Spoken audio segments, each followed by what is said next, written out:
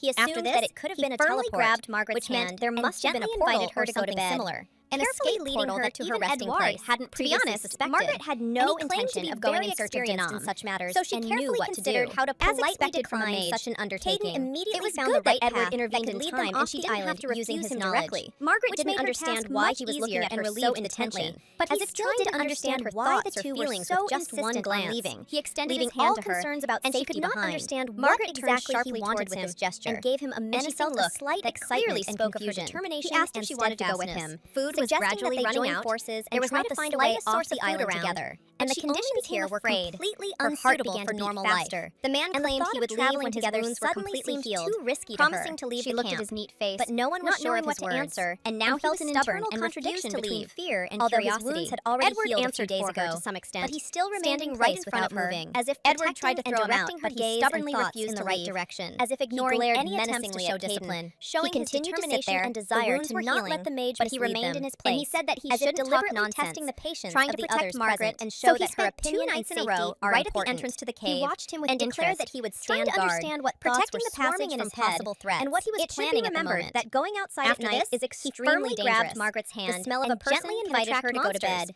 And his behavior seemed her to her resting abnormal. To be honest, Margaret had no intention of going in search of Denham. To scout out the area to assess the situation around her.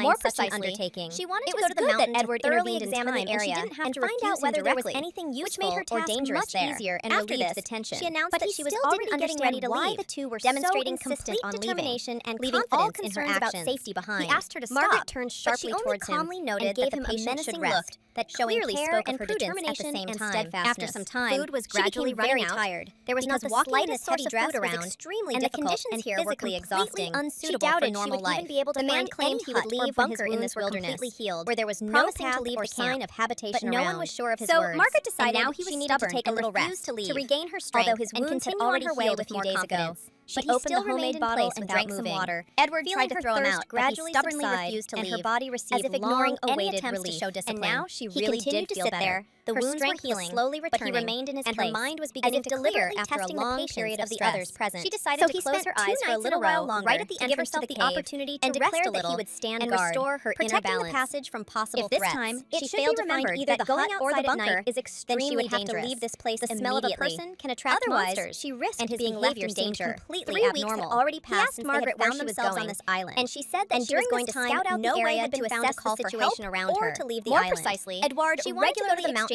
information examine the area and find out whether there was anything useful, then there is almost no hope for outside help. She announced that she was already getting ready to leave, demonstrating complete determination and too protective of her actions, only allowing her to walk until sunset, but she only so as not to risk her safety. The patient should rest. He insisted that Margaret must return before sunset. At the same time. Without allowing herself to break caution, she became very tired. The sun was slowly setting, and it was time to head back, and hoping that on the way back she would be able to spot something useful or find shelter or bunker in this wilderness, where there was no path or sign of the island secrets. So Margaret decided she needed to take a little rest to regain her strength and continue on her way with more confidence. And when she opened the homemade bottle and drank some water, if she had seen anything like it before. It turned out to be her body received long-awaited relief, and now she different from the weapon she had seen earlier in the original novel. There was some kind of mind was beginning to clear after a long period of stress. She could not understand. She decided to close her eyes for a little while longer, made give herself the opportunity to rest a little. There was a small bag of ammunition lying nearby. If this time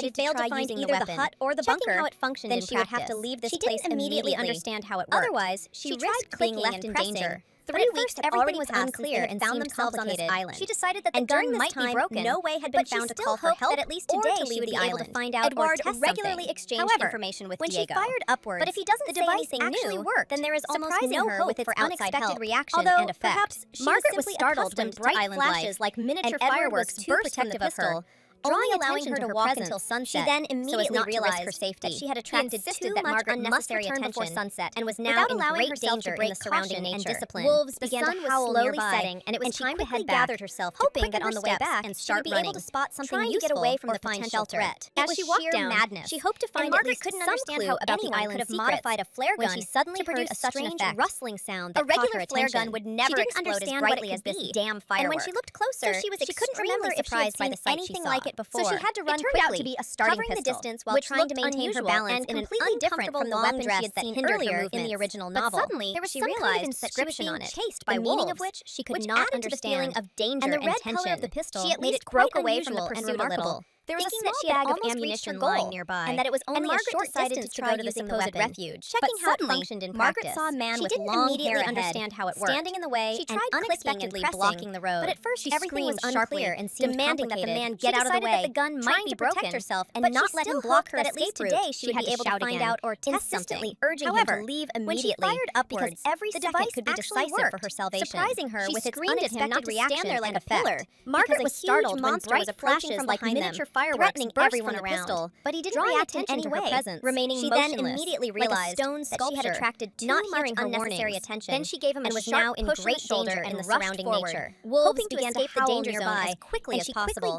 However, she managed to grab his hand and drag him along with her, trying to get away from so that he would not be left behind and fall into the clutches of the monster. Margaret couldn't understand how anyone could have modified a flare gun and why so many strange creatures had gathered in this place at once. A regular flare gun would never explode as brightly as this damn firework. Of the explosion of that magical surprised by the sight she saw in the sky. So she had to run quickly and tried to find a logical explanation. Trying to maintain her balance. The girl explained that magic worked differently on this island, her movements. And what he saw was not real magic at all, she was being chased by wolves. At this pace, the feeling of danger in no time. She at least broke away from a large stone nearby, thinking that she had an idea was born instantly, and that it was only a short distance to go to the supposed refuge. They could drop to the ground and hide when she gave the signal to avoid attack. But the man standing in the way didn't understand what she was talking about, blocking the road. And the expression on his face indicated demanding that the man get out of the way, of the situation. Trying to protect herself and not let him block her escape route. Straight at him, shout again, demonstrating that he should urge him to leave without delay, because she informed him that he should lie down on the ground immediately. She screamed at him not to stand there like a pillar. The man became frightened. Monster was approaching from behind them, with his hands, threatening everyone around. To the sharp but he didn't react in any way, remaining motionless, gun straight like at the stone sculpture, deciding to not hearing her warnings. Create an opportunity for their escape. Soon there was a loud explosion forward, and they managed to hide behind a danger zone as quickly as possible. Relief from the horror they had experienced. She managed to grab his hand and drag him along with her, survive, so that he would not be left behind and fall into the leaving only noise and smoke around. He tried to understand what was happening, and why so many strange creatures had gathered in this place at once, and why she was there. He believed that turned around to see a man with long hair, the explosion of that magical country who looked quite surprised that he saw in the sky. He turned out to be one of the 12 logical explanation. The girl explained that magic worked differently on this island, papal throne, and what he saw was not real magic at all. But she only asked why he came to that conclusion. The creatures would catch up with them in no time. She saved him, her gaze fell on a large stone nearby, which irritated her